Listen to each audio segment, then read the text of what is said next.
AEW Grand Slam Australia going up against, if you will, NXT Vengeance Day. Now, I don't necessarily know if they're going to be going up against each other time-wise, because the last check, AEW Grand Slam Australia will be airing post the NBA All-Star festivities on TNT, so essentially 10:30 at night. Now, it is scheduled to be taped like 24 hours prior to that at 2:30 in the morning, and there was a lot of confusion about AEW Grand Slam when it went on sale many months ago. This event was essentially supposed to be a big stadium event in Brisbane, Australia, which due to low ticket sales was moved to an arena. And then many believed it was supposed to be a pay-per-view event. It is a special television event that's taking place in place of a collision. So a lot of confusion there. So let's just kind of start with that. You remember when this was announced, I don't know, many months ago. What was your understanding of when AEW announced they were going to have AEW Grand Slam Australia? Did you believe this was supposed to be a pay-per-view event back then? Yeah, 100%. I thought it was 100% going to be a pay-per-view live event. And the plan was to do it in a big stadium and make it another big show like they've done in the UK in prior years and in prior events. So yeah, I'll be honest with you, the whole thing's confusing. I think the venue is like 13,000 now that they moved into. It's just it's still in Brisbane. I hope I'm saying that right. Brisbane. Yes. Brisbane. Okay. Sorry to all the Aussie fans out there. Apologize there, but yeah, I mean, I'm looking here. So it's the Brisbane, is that right? Brisbane? Yeah. So Brisbane Entertainment Center, and I'm looking at it here.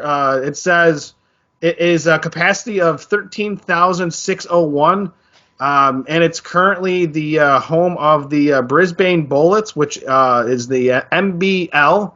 And the only reason why I'm familiar with the NBL is former SU great Eric Dievendorf actually played in that league many years ago. So I actually am familiar with the NBL.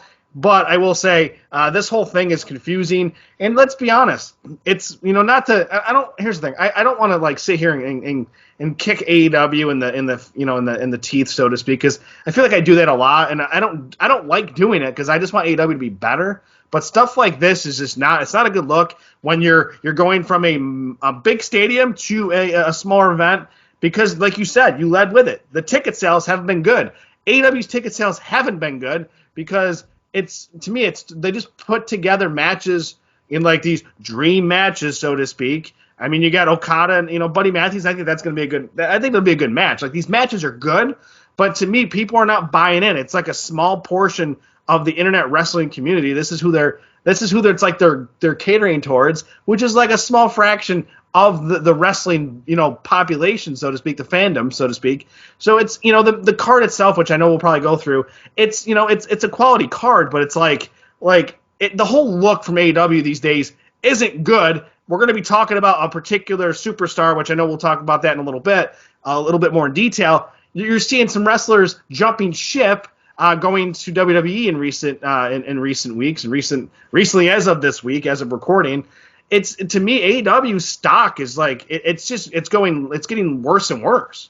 Yeah. So Tony Khan said that he never had any intentions of this being a pay-per-view event. Mm-hmm. I think that's somewhat offensive, and the reason I say that. So this originally was scheduled to be at Suncorp Stadium, which has a capacity of 52,000 people. Very similar to maybe what, AEW's answer to the Elimination Chamber from last year that was in Perth, Australia, in a stadium, right? So a lot of people thought that that's exactly what this was. This was their version of that. Last February, WWE Stadium Show Australia. This time, AEW February Stadium Show Australia. So I imagine, right, if you're trying to get 52,000 people or even somewhere close to that in a stadium and that's what you're selling, I understand it has the name Grand Slam, which is synonymous with the TV special that takes place in New York City every September.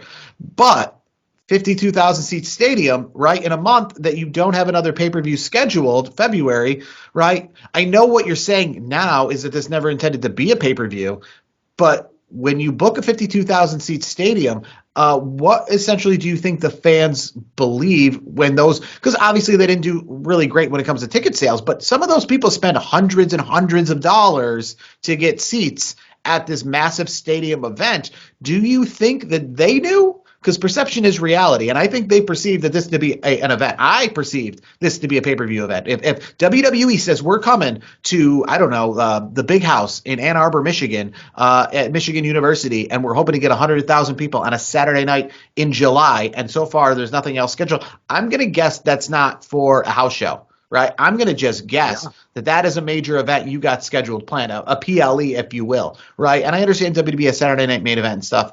Now it's nowadays, but you can't just say pull it out at the last minute and go, oh, that's a house show. And WWE one time, actually, it's kind of funny. It's one of those, if you want to go back into the lore of time, but WWE actually held a house show. I forget, this is like 1996 now, but back in the day when they were doing like the double tapings of Raw, one Monday they didn't tape a Raw, but they had a house show scheduled, and people thought, I'm going to see WWE on a Monday night, and they show up to the arena, it got a good crowd, and they didn't understand they were going to see a house show. They thought they were seeing Raw because it's Monday and it's WWE. And the reception for it, like refunds had to be had. Things were thrown in the ring. It was like a huge mess of people that were not happy with WWE doing that. Yeah. So, yes, obviously, perception is reality. So I imagine the 52,000 people or the people who bought tickets originally to the stadium show, some of them might even wanted refunds once they realized it was going into an arena, saying, okay, this is not going to be as big an event, and I don't want to pay $600 for my seat at this small arena, thinking that I was going to this major event. Now I'm just going to an arena show, and then to pull it out to be just a TV show. And talking about TV show, what a horrible weekend to do a special TV show, right? Because you're, one, not doing it live. Two, you're not even going to be able to do it in your traditional slot. It's a preempted slot now because of the All-Star stuff going on with the NBA and TNT. It's going to be on at 10:30 at night. Why are you flying your talent all the way to Australia, right, for what I believe is the first time ever, to do a big event that is going to be taped 12 hours before it airs on television, taped in not an ID and aired in probably the worst time slot you could have, right? For Dynamite Collision. You know what it is? Anything. It's a billionaire not caring about spending a ridiculous amount of money to be like, an afterthought for the eyeballs of the television audience and the streaming audience. Because let's be honest, you just mentioned it. It's NBA All-Star Weekend. Like it's there's a lot of other things going on, and the NBA All-Star Weekend is a big thing. It's actually one of the All-Star weekends that even like casual fans will watch because it's actually interesting, so to speak. And AEW, to me, it's again Tony Khan just not caring about, because here's the thing, he doesn't care about spending the money because he's a billionaire. He has unlimited resources. Let's be honest. But here's the thing: when you're sending all your talent, all your producers, you're sending everything to Australia. That's not cheap. That's a very expensive flight to bring all of your talent, your producers, camera operators, whatever it is.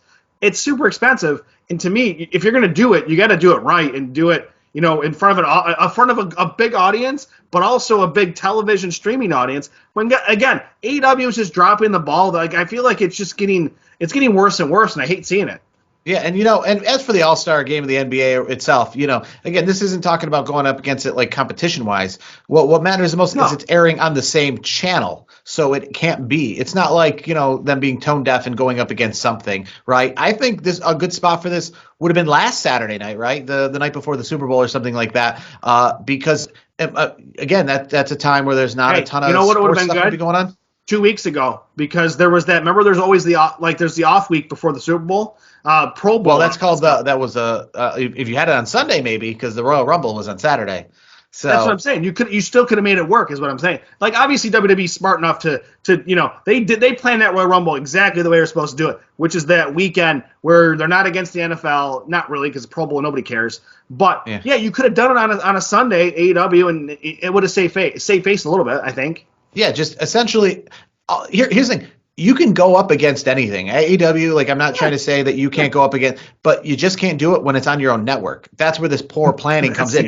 We're not saying this is AEW versus NBA on another network and more people are going to watch the NBA. People are going to be watching the NBA over AEW. You know why? Because they're preempting your show. It's not competition. It's literally on your network. Exactly. So you should know better. And that's super poor planning. Like I said, this isn't like if they went up against a Super Bowl, it would probably been better because of the fact that they're at least doing it on their own network. It would be like if, hey, let's air this on Super Bowl night, but also be on the Super Bowl channel. Well, you can't do that. And that's what they're doing here, right? You're airing this against the NBA All-Star game, but it's not against it because the NBA All-Star game is getting precedent, and they're going to make sure that you're then on at 10:30 at night Eastern time, which again, so it's horrible timing. But hey, the positive in all of this is I guess you're not going up against NXT Vengeance Day, which will be airing live. It doesn't care about the All-Star Game competition, and it also doesn't because it's on a different network, and they can air themselves live from Washington, D.C., and we talk about venues and we talk about smart moves, right? They're going to be from the Care First Arena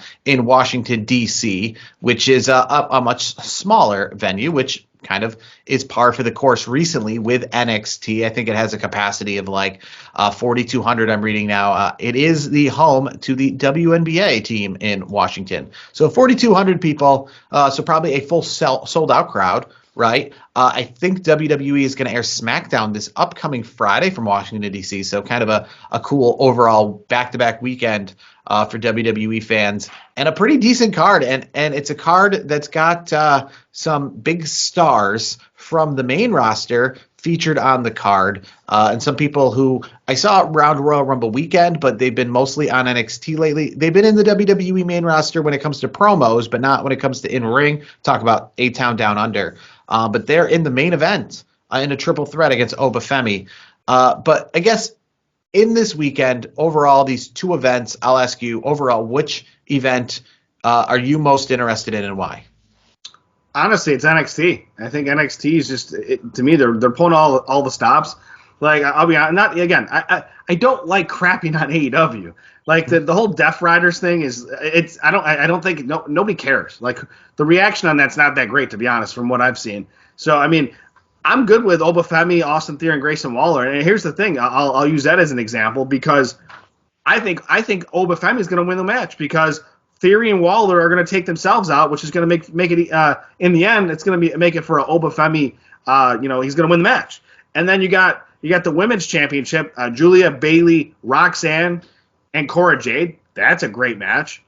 Stephanie Vaquer, she's in a North American championship match. That's a good match.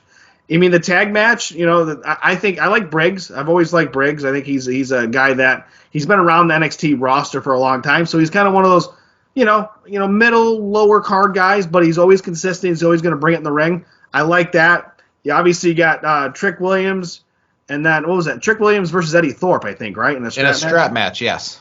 So, and then, for me, like, overall, like, looking back at the AEW card, like, it's not a bad card. I mean, you're getting Osprey and you're getting, Kenny Omega and, as a tag team versus the Callis family, which is Fletcher and Konesuke Takeshita. Like, that's cool. Like, I think that's good. I mentioned Okada and Buddy Matthews. Like, Buddy Matthews is very good. Obviously, Okada's been, doing a good job.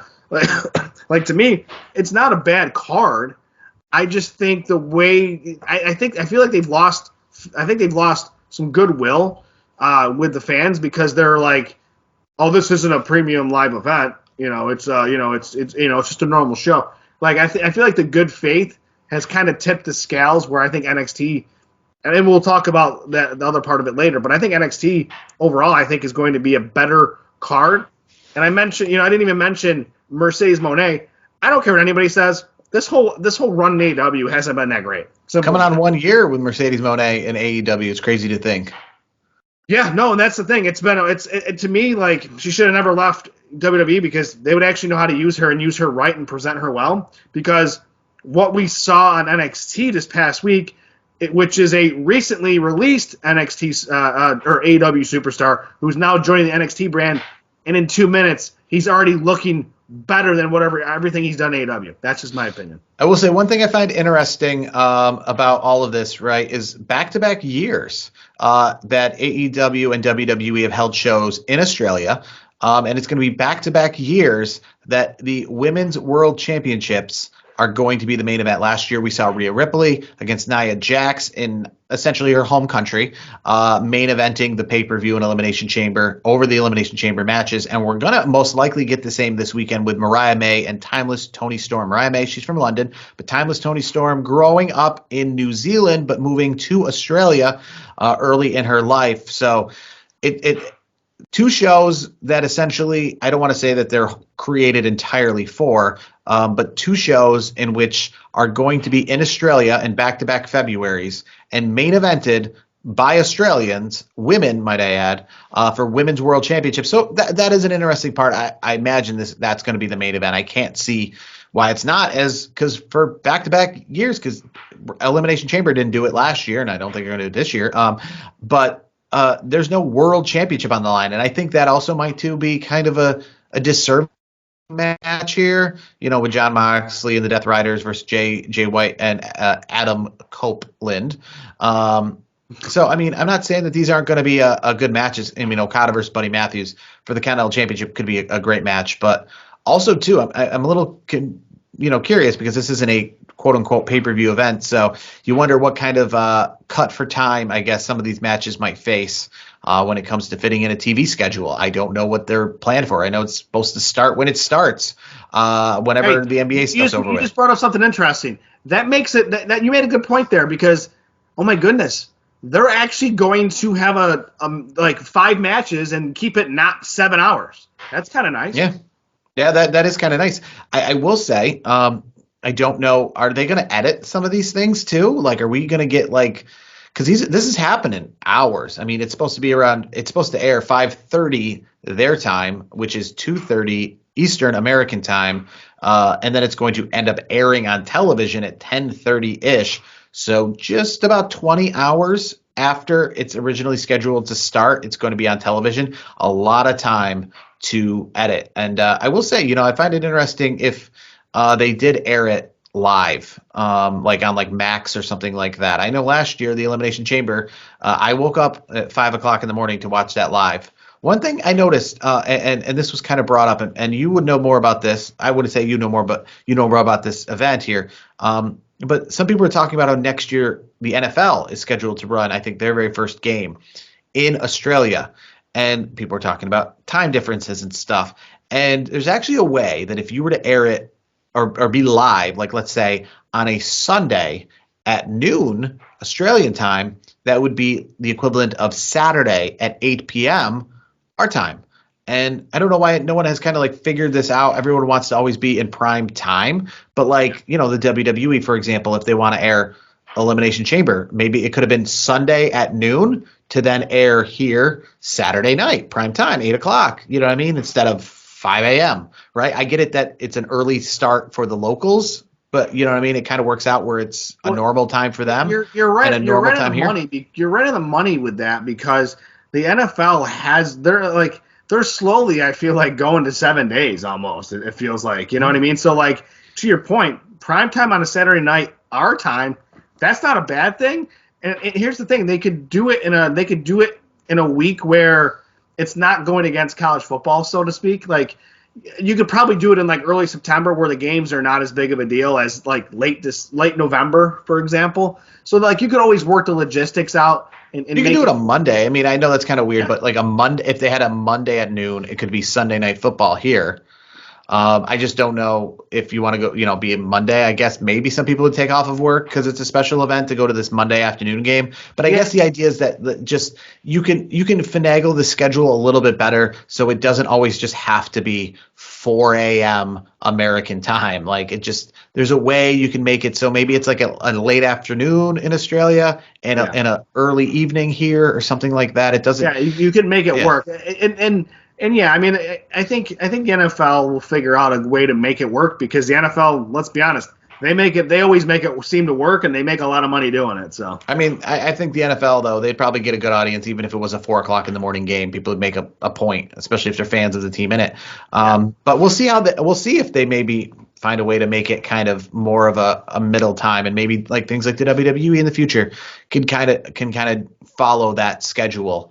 So it works a little bit more for everybody. But, overall, I'm kind of interested in this card. But NXT Vengeance Day, one thing that a lot of people are looking forward to going into this PLE, if you will, is somebody who's not on the card, and we've been alluding to it throughout the show. He made his debut kind of unexpectedly. We all kind of knew he was going to show up in WWE somehow, some way, but the man formerly known as, or currently known as, Ricky Starks from AEW, he made his WWE debut in our eyes about 1 year ago when he was caught on security footage at WrestleMania backstage with Cody Rhodes. But now legally, officially, and as part of WWE, he showed up in Orlando at the NXT, at the Performance Center on Tuesday night for the NXT taping. So my question to you is, so far WWE's put out a lot of social media stuff that says he's here, he's arrived, the man is here, all these things that don't say the words Ricky or Starks. So are you guessing that he's not going to be Ricky Starks in WWE? No, here's the thing. To answer your question, I don't think it'll be a problem because I believe his government name, not to put it out there like that, but I believe his name is Richard Starks. So I think he can go by Ricky Starks, and I don't think there's any way you can trademark it because that's literally his name. So I think he'll be able to do it. I don't know how it's going to work with the absolute part. Like he mentioned it on the promo that he cut this past week. He alluded to certain things. So it wouldn't surprise me. And let's be honest, he got cut a day before NXT. So like they had to put this together pretty quick, all things considered. And that's why he didn't have music. He just walked out into the crowd and cut a promo, which by the way was absolutely fantastic. I mean, I don't know if you saw Undertaker's live reaction on Busted Open Radio with Bully Ray. Undertaker was very happy about it. Like let's be honest, he put Ricky Starks over on Busted Open Radio. Like he spoke very highly of Ricky. Ricky's helped him, Undertaker and Undertaker's wife Michelle McCool. They hit the ropes together. Like he's a very good kid. And when the Undertaker he's not going to put anybody over. Undertaker put Ricky Starks over. Obviously, that's a good thing. He's good friends with CM Punk. He's good friends with Cody Rhodes. Like he's got the right people in his corner, so to speak. And he also cuts a hell of a promo. He looked fantastic last night, this past week here on NXT. I know we're recording the day after NXT, so it just happened. They looked great. And to me, and also I believe we had some other superstars like Jade Cargill, give him some love out there as well. So he's a very well liked guy, from my understanding. A lot of people have a lot of respect for him, and he's doing things the right way, I think. And I'm looking forward to what happens going forward with Ricky Starks, because I think he will be Ricky Starks. So I can't wait to see, more of him. I want to see what his music's going to sound like. I want to see if he's going to be Ricky Starks. I think he will be. Will he be able to use the absolute? Will he be able to do some of the things that he was doing before? The hand placement on his head, like he does that whole thing. Like the whole look looked pretty good. So I feel like he would have done the hand thing if he didn't get clearance. So I think the entire package. I'm a big Ricky Starks guy. AEW dropped the ball with this guy, and just like they dropped the ball on so many other things. Ricky Starks will be the face of NXT sooner rather than later. One of the things he did come out and he did say during his opening was he is the absolute superstar of the future. Absolute superstar of the future. You know what I kind of thought when Ricky Starks came out, and maybe I'll see it in a meme or something kind of matched up, but I thought of the whole, when he grabbed the microphone, he started talking.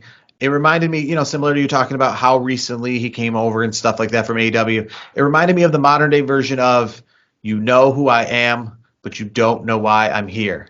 From yes. Scott Hall coming over to WCW with the NWO in the early kind of form, because of the whole idea, still not saying who he is. Like, he didn't come out and say, I'm Ricky Starks, do those kind of things. He just came out and we're like, who I am. Here's the thing, though. The fans were chanting Ricky Starks, and he played into it like, you guys already know who I am. Like, You know what I mean? Like, that was cool.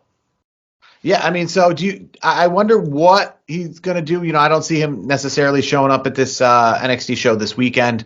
But the show itself, I mean, overall, I think for an NXT fan or even not, right? You got a lot of interest, like we talked about the World Championship. I don't think obviously Austin Theory or Grayson Waller are going to become the new NXT champions. I think that, but it's a unique dynamic, right? You have this tag team that is going to be in a triple threat against Obafemi.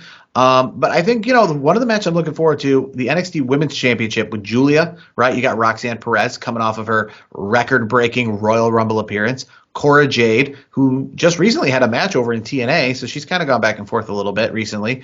And Bayley, right? Last year's Royal Rumble winner Pretty cool. For the NXT Women's Championship.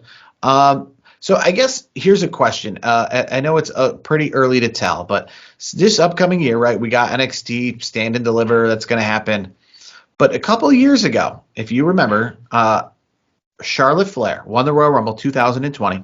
She ended up challenging Rhea Ripley, the NXT champion at the time, for the championship, which put an NXT match on the main card for WrestleMania. NXT still had their own show, but NXT's championship had a match on the main card.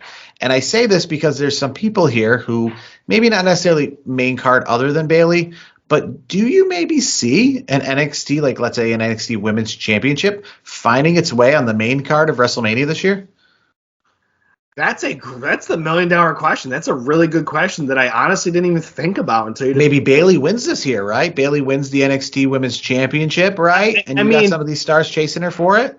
Now that you say that, I mean that kind of triggers the idea for me. Like if Bayley wins, then the chances of it being on WrestleMania are a lot higher. If she doesn't retain, then I think, or doesn't retain. If she doesn't win, then I think the chances of it happening are slim to none. I just obviously think about things like this because right now, that was back then too, that was still a one night WrestleMania when that was taking place. But now in the modern day where WrestleMania is 2 nights, and last year for the first time in WrestleMania history, as part of the 2-night deal, we saw the first double duty with the tag team match featuring essentially guys who are going to be also on night 2 of WrestleMania. So 2 matches that had the same, I guess 3 matches in total, which all shared similar competitors with Cody and Roman on one night, Seth and Drew on one night, Seth and Cody, Rock and Roman. So, we have seen it recently where WWE has tried to essentially give double duty, right? It reminds me of Raw's a good example. I mean, people talk about the difference between Raw being 2 hours and 3 hours. One thing you notice, or at least back when it was 3 hours, is you saw, people do that opening segment and then also have matches, right? They weren't just on the show once. Like when I grew up, Stone Cold came out, chit-chatted with The Rock, and that might have been it. Like that was his involvement on Raw for the night, right? And maybe he would show back up in the main event, but it wasn't like now where you see somebody maybe at the 8 o'clock hour kick off the show with a segment and then at 9:15 have a match. Like it was either they're kicking off the show with a segment and then being into the main event, or they were just doing one or the other. You know who does a lot of that, to his credit, is Dominic Mysterio. I mean, he does that a lot. Kudos to him. He's doing a hell of a job. Yes. So, last year with the double duty of WrestleMania, and obviously talking about years back with the NXT Women's Championship, and knowing this year, right, we're not going to have a Rock, and some of these things that we might have been depending on and thinking we were going to have at WrestleMania, we're not. So it just makes me kind of wonder because we do have like a Bayley involved here, right? And Roxanne Perez, I understand she's on NXT, right? But I think an hour and 7 minutes at the Royal Rumble, which is a very long time, got her introduced to the main roster crowd pretty easily, right? I mean, some main roster talent probably, if they put all the time together that they've been in a WWE PLE for 6 months, it's probably not even a total of an hour and 7 minutes. I'll tell you this too. I think her days in NXT are numbered. I think she's going to be getting called up to the main roster very soon. And I wonder too, maybe even the NXT Stand and Deliver pay-per-view itself, it might be able to fill itself out with some TNA stuff going on. So, let's say the Women's Championship is not on the line at Stand and Deliver. That might be all right because you got the Women's Championship for TNA being defended at Stand and Deliver instead. But I mean, this card overall, I mean, you got the NXT North American Championship with Phelan Henley versus Stephanie Vicker, who we just saw at the Royal Rumble. It's kind of weird kind of seeing her removed from the Julia stuff because they've been kind of working so well together. But, you know, a lot of good matches on this show. And again, the best part about having a lot of good matches, not a lot of matches in total. So some things that, you know, you could maybe live without if you're, you know, just a casual like the tag team championship. I mean, it's okay. This card. You know what this card shows? It's you don't want to put too many ingredients on your favorite dish. You keep it simple, you know, and it'll deliver. Who do you see leaving as the NXT World Champion? Obafemi, are we pretty much assured of that? Yeah, 100%. I'm pretty So good. then we'll finish this segment, right, putting the two pay-per-view events from AEW and WWE. Who do you see leaving as the NXT Women's Champion on Saturday, and who do you see leaving as the AEW Women's Champion? Oh, let's see. From the NXT side, I do still think I think Julia is going to retain. I think they're going to keep her rocking and rolling down in NXT. Because I feel like I think Roxy, I think she's going to be moving up soon, and I just don't know that I don't think they would put the strap on Bayley, so to speak. I think Julia's going to retain, and then from the AEW side, and you want the AEW Women's World Champion, right? Yeah, not the TBS Championship. And, okay. And to be honest with you, I'm very much you talk about AEW not doing a lot of great things. The one thing I think they've been doing great and just fine is Toni Storm and her rivalry with Maria May. And in Australia, I think this has a chance to deliver. Yeah, and I think it's going to deliver with a timeless Toni victory. I think Toni's going to get I think she's going to get her title back. Okay, so what you see that timeless Toni Storm and Julia are leaving as women's champions, and I think those two matches I think embody this weekend in general of AEW versus WWE. So I guess I will base on which event is better based on which women's match of those two is better. But looking forward to it this upcoming weekend and see how AEW kind of gets through some of this nonsense, and hopefully it doesn't turn people off too much because they have a real pay-per-view coming up in a few weeks called AEW Revolution in Los Angeles.